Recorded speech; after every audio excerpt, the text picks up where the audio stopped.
Sabi, tatalim.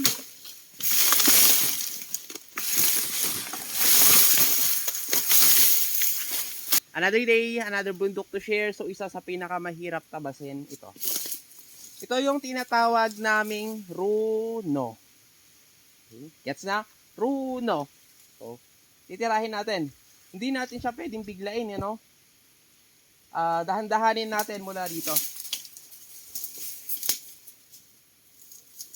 Tapos, dapat naka-gloves tayo, ha?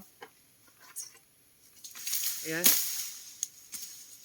6. Hindi siya pwedeng lahatin kasi napakatigas.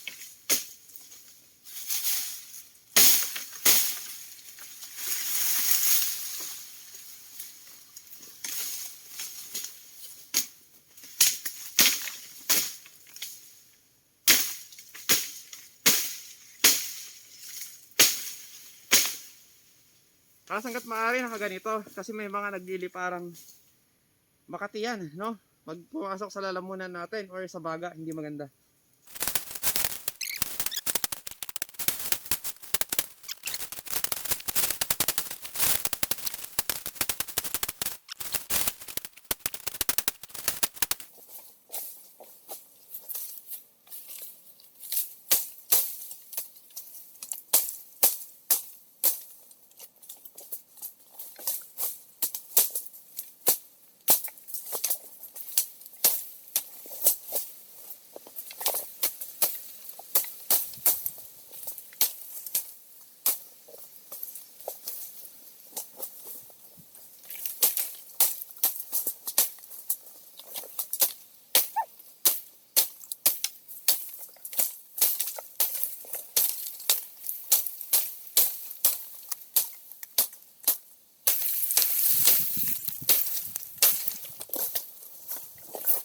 Sabi, tatalim.